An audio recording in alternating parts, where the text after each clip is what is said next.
Ivy Warren spent her weekdays cleaning classrooms and community halls, her fingers roughened by chemicals, her back tired from hours of bending and scrubbing. She lived modestly, her pleasures simple but treasured, a good book, a walk in the park. Yet, there was one dream she'd held on to ever since she was a child, to ride a horse. She'd saved diligently, penny by penny, setting aside from each paycheck until she could book a riding lesson at the upscale Ivywood Riding School. The school welcomed guests with sprawling green pastures and elegant architecture, a stark contrast to Ivy's world. On the morning of her lesson, she dressed as presentably as she could, a loose jacket over her thrift-made blouse, shoes a bit scuffed but polished as best she could. She clutched a plastic shopping bag containing a bottle of water and an apple, her nerves fluttering as she stepped into the pristine lobby. Adrenaline mingled with awe as she took in the sight of well-heeled students sporting sleek breeches and riding boots. Her heart pounded, a mix of anticipation and anxiety, knowing she stood out among these polished riders. When she approached the check-in desk, Ivy struggled to find the words around the grandeur. "I'm here for my first head hat. Helmet fitting," she stammered. The manager behind the counter, a man with a sharp suit and sharper demeanor, looked her up and down with undisguised disdain. "It's a helmet and reins, not horse ropes. Didn't you know anything before coming here?" he sneered loudly enough to be heard by a nearby group. Laughter and whispers sliced through the air, leaving Ivy frozen, her cheeks burning with embarrassment as her dreams slipped through her fingers. The manager's words echoed in Ivy's ears, a painful symphony of judgment and ridicule. She sensed eyes on her, real and imagined, dissecting every piece of her. Some of the students nearby, dressed in their polished riding gear, exchanged smirks, their whispers a low hum of mockery that seemed to resonate with the manager's disdain. Others didn't even look at her, preferring to turn away from the spectacle. At that moment, Ivy felt as though the floor had vanished beneath her. She was weightless in the worst way, her dreams unmoored and slipping away. She gave a tight nod to no one in particular, as if making some internal decision, and with quiet dignity, turned on her heel and walked out the door. Outside, away from the piercing laughter and unkind stares, Ivy found a secluded bench at the edge of the property. It was nestled beneath an ancient tree, its gnarled branches spreading like a protective canopy above her. She sat down heavily, the pang of humiliation settling low in her stomach. Her fingers trembled slightly as she clutched her plastic bag tightly, her gaze unfocused on nothing in particular. She felt small and powerless, a giant chasm between her and the world she'd dared to step into. As she sat there, Ivy replayed the manager's cutting words, each syllable barbed and intended to deflate. She recalled the sacrifices she'd made to save for this, skipping lunches, avoiding unnecessary bus rides, each small luxury postponed in favor of this one indulgence. Her heart ached as she thought of her long evenings spent cleaning after hours, sweeping and dusting when the community center was silent and empty except for her and her thoughts.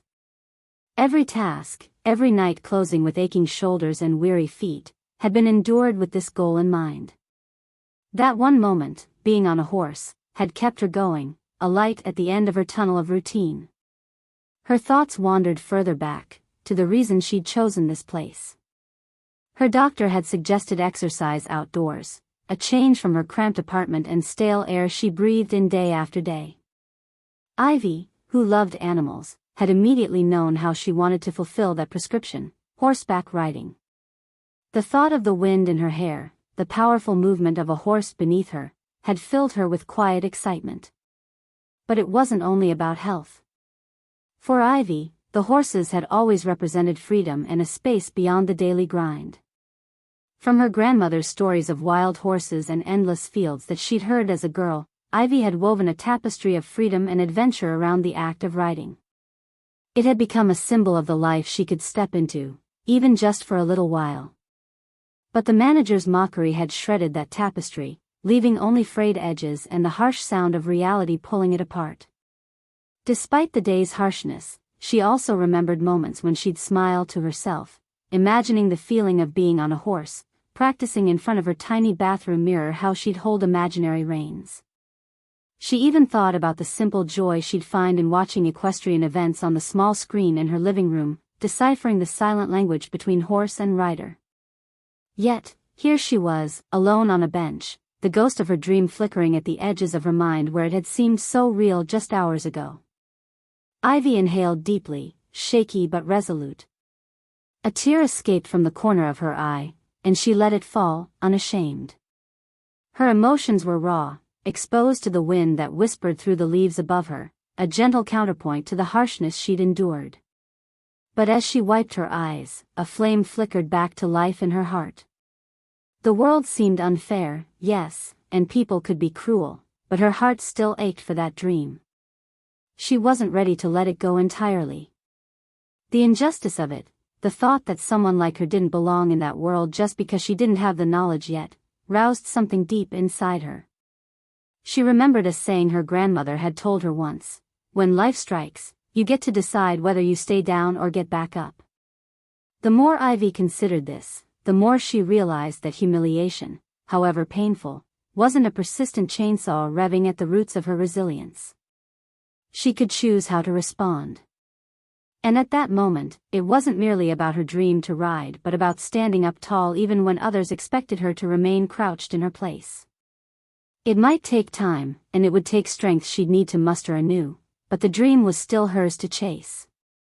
Ivy sat a while longer, letting the resolve strengthen her spine until the sun was past its peak and the shadows cast by the branches grew longer. Her emotions quieted into determination. Her moment of embarrassment was a bump, a rough stone on the path she was already on, but not a detour. And as she stood, shaking off the leaves that had fallen into her lap, she promised herself that she would remember this feeling, that she would come back stronger, smarter, more informed. It was a vow to herself, whispered under her breath, to hold on to the dream and continue forward undeterred. The late afternoon sun cast long shadows across the school grounds as Ivy rose from the bench, a whisper of determination accompanying each step. Her resolve was fresh born from the ashes of humiliation, a spark kindled by her belief in fairness. As she prepared to leave, she took one last look around the sprawling property that held her dream hostage, reminding herself of the tender fire kindling within her to someday reclaim it on her own terms. On her way to the exit, Ivy's path took her along the side of the main building, a less trafficked area of the property. Here, the crisp white fences, kept impeccable elsewhere, showed specks of neglect, and the earth was broken and rough alongside the path. She paused briefly, drawn by a frayed rope lying carelessly against a rusted, padlocked fire exit gate. It seemed odd, out of place among the otherwise meticulous display. The padlock was old, its metal pockmarked with rust, a stark contrast to the polished gates elsewhere securing this world of privilege. A memory of the manager's sneering words floated back to her, and Ivy resisted the urge to shrink from it, instead regarding it as fuel. She recalled the thorough safety protocols at her cleaning job. Those same doors would need to be unlocked during hours of operation, a clear path of escape for anyone inside, a directive intricately woven into layers of emergency preparedness, all for community safety. Despite the earlier sting of rejection, Ivy realized she still felt connected to this place, not by luxury or status, but by a shared responsibility for safety, a cleaner's instinct to ensure a protected environment. Her curiosity piqued, she decided to walk further, following her intuition. Curiosity soon led her to someone's whispered conversation. Two staff members spoke in hurried tones, their voices barely above the rustling noise of a gentle breeze. "If anyone finds out we skipped the safety inspections last quarter, it's all over." "I told Martha it needed to be done," one murmured nervously, casting a worried glance over his shoulder. "And those horses? I saw more of them with untreated sores." He didn't finish the sentence, his anxiety palpable. Ivy's heart quickened, a storm of emotions washed over her. Injustice had brought her anger, but compassion guided her response. Without hesitation, and driven by an instinct for righteousness, Ivy discreetly pulled her phone from her plastic bag. She captured images without drawing attention, documenting the padlocked exits, the weathered horses that bore the unmistakable signs of neglect, and their distressed eyes, which, unlike words, couldn't lie. Standing there, heart thundering, her conscience whispering rational actions over emotional reactions, Ivy knew she couldn't simply walk away. The neglected horses and the staff's confessions were a burden shared by all in a community, requiring a collective and honest response. Deciding she wouldn't allow her earlier embarrassment to eclipse her ability to stand for what was morally right, Ivy took a deep breath and composed an email. She addressed it to the local animal welfare and building safety authorities, detailing her observations of the dangerous conditions, the inexplicable locking of a fire exit and the evident poor treatment and care of the horses. Though she was nervous, Ivy wrote succinctly, falling back on the directness and clarity demanded in her own job to ensure her message was not lost amidst distress. She attached the photos she'd taken, each image a testament to the truth she hoped they would validate. As the email flew off into the world, placing Ivy's small but potent voice into the universe of public concern, she felt a peculiar peace settle over her, like an unfurling calm fed by the act of doing something for the greater good. Whatever happened next, Ivy had taken action, using whatever power she had to catalyze change, even at a personal cost. With her mission complete, Ivy turned back toward the exit. The evening sky was painted in strokes of gold and cerulean, the sun dipping low in a corner of her vision. This school stood a part of the world she didn't yet belong to, but today proved she was unyielding in her pursuit to make it better, even if that path diverted from her original goal. In those moments, Ivy realized that calls for justice were not diminished by the one who carried them, nor were they defined by the setting that birthed them. Rather, they were enhanced by the purity of intent and the resolve to make a difference. Ivy's path back to her life felt different now. It was tinted with a confidence that wasn't present when she'd arrived. In the faces she passed on her way back through town and home, she sensed a change in herself she hoped others could see. Maybe her silence had been broken, replaced with a voice that wouldn't be wrested away. Her steps, though grounded firmly, still echoed with anticipation, a foreshadowing of a balance yet to be restored. Ivy returned to her neighborhood with the knowledge that while her dream of riding was delayed, it wasn't gone. Instead, she had found an unexpected path of discovery that held change in its contours. Her dream might have momentarily slipped, but her decision to act highlighted the power of choice, the courage it took to lift one's voice, and the dignity of championing something greater than herself. She hadn't shed the gardener's garb she wore every day, modest, simple, but she carried with her something newly cultivated, empowerment. Within days of Ivy's anonymous email, the authorities paid an unannounced visit to Ivywood Riding School. Ivy watched the unfolding events from a distance, first through quiet whispers across town, then as headlines flared across local news and social media. Journalists, intrigued by the hinted malpractice in Ivy's report, began to investigate more deeply, sparking a firestorm of public interest and outrage. Her presence online was small, known only to her friends and family, yet it was through social media that Ivy first spotted the story gaining traction. An animal rights group had shared a photo of one of the neglected horses she'd captured on her phone, their post captioned with a call for justice that reverberated across the digital landscape. Hundreds of comments poured in, their voices unified in undiluted anger and empathy. Some shared their own experiences with neglect and cruelty at the hands of other institutions. Others offered words of support and expressed the need for accountability. Ivy read each message with a swelling heart. This wasn't just her fight anymore, it had grown into a collective demand for change. Embarrassment was replaced by empowerment as Ivy noted the volume of supporters, the growing number of those unwilling to stand by while injustice festered. For every harsh hand the world had offered her, there was now a balm in the form of praise, validation, and solidarity. Journalists dug deeper, and soon a grainy video of Ivy's confrontation with the manager surfaced, its shaky frame showing the disdain directed at her. Her initial hesitation and vulnerability were on display for the world, but what emerged in focus to the public was her resilience and courage. The video went viral, doubling the scrutiny on the riding school and drawing even wider media attention. The school's management, caught in the fervor, released a carefully worded public statement that attempted to placate their clientele. Phrases of "committed to high standards" and promises to improve danced across the apology, but the damage was done.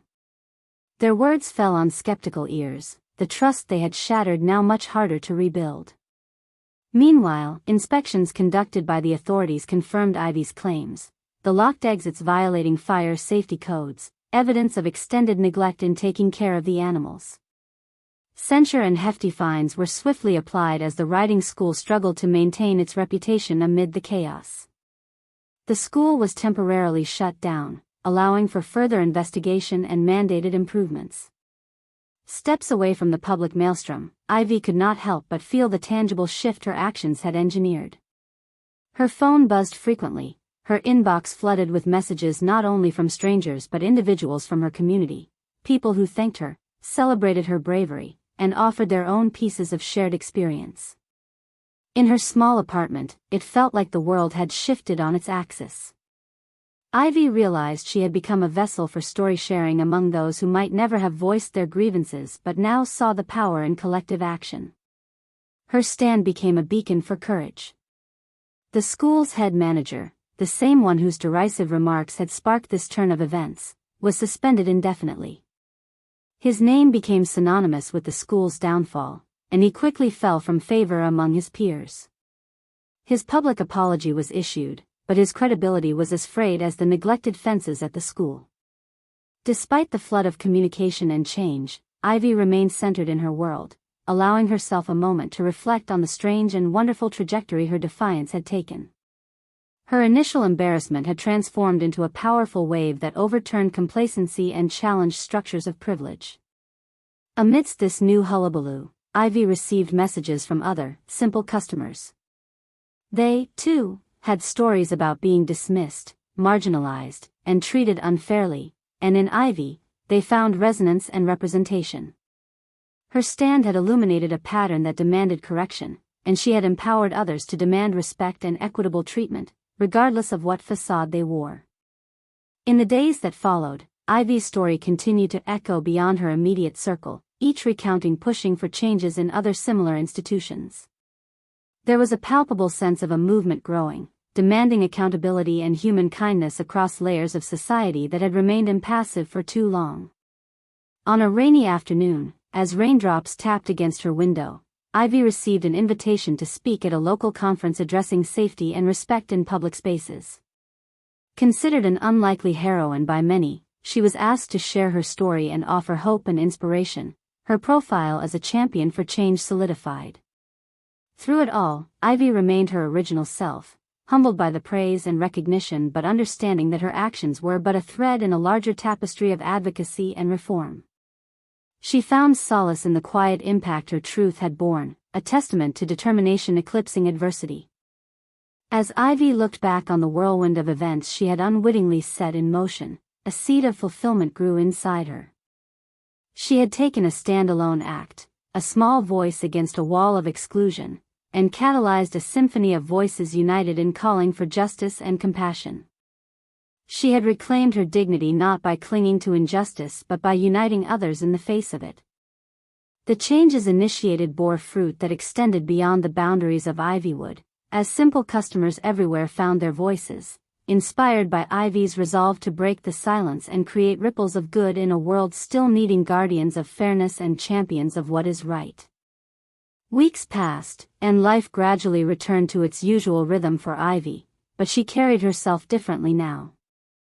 The confidence she had gained from standing up for her principles shone through, even in her daily routine. Every morning, as she picked up her cleaning supplies and headed to work, she felt a subtle, empowering shift within herself. Her world, though marked by modesty, had broadened in unexpected ways. Her attire remained the same, simple and practical. But now she wore another layer, one woven from confidence and resilience, sitting comfortably on her shoulders. Her steps echoed resolve as Ivy moved through the usual routes of her life, interacting with the familiar faces in the community, many of whom were more than familiar with her story. Supportive nods and grateful smiles greeted her as she went through her days.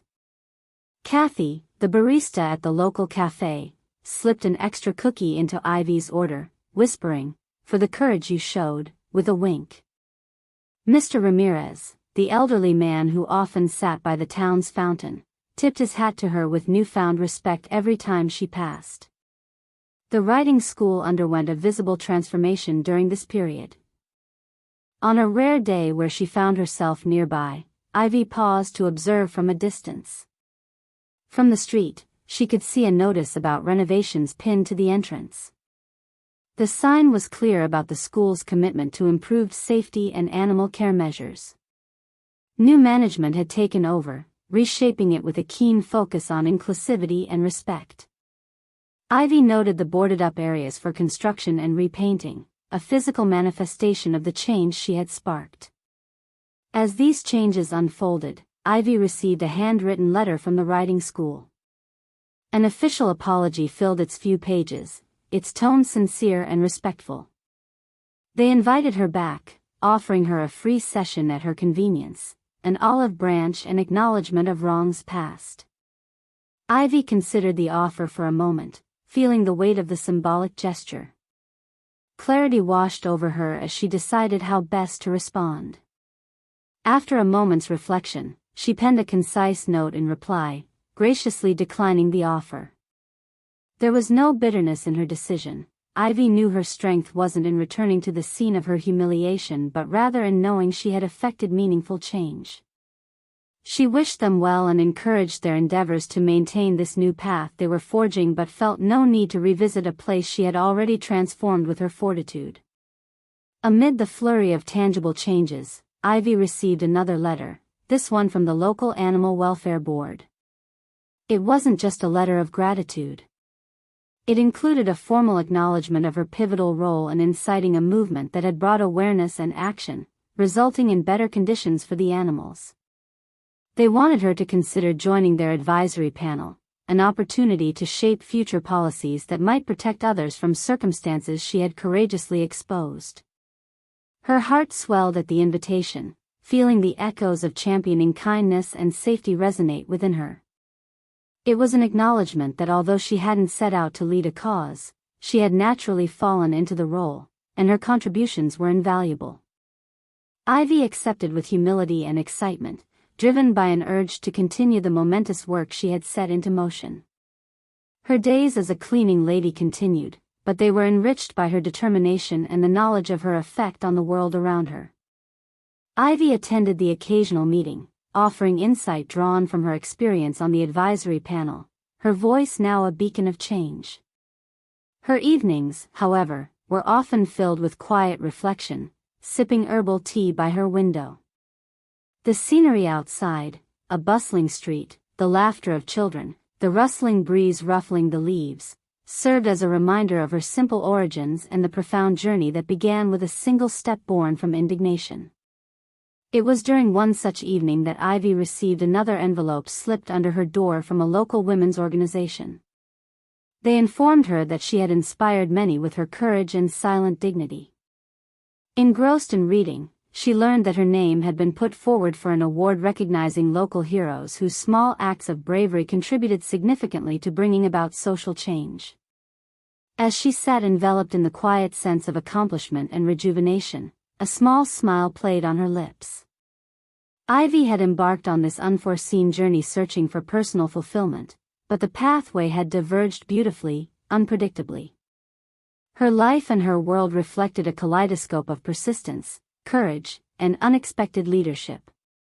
Looking out into the distance, she acknowledged that while material change had been attained, the greatest benefit was internal, the sense of belief she harbored within.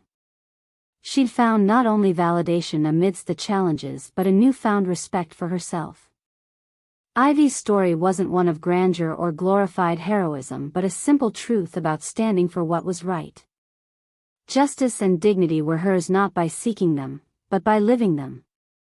Her legacy, while not written in headlines, was imprinted in finer, indelible lines across the hearts of those she touched, both directly and indirectly. In the final scene of quiet affirmation, Ivy sat back, allowing herself a moment to sip her soothing tea, working diligently at knitting a new scarf. The fibers of this simple act held within them a narrative of growth and renewal, the realization that courage need not be loud, only constant. And in that beautiful silence spun with her by the window light, Ivy Warren knew she had enough, and more.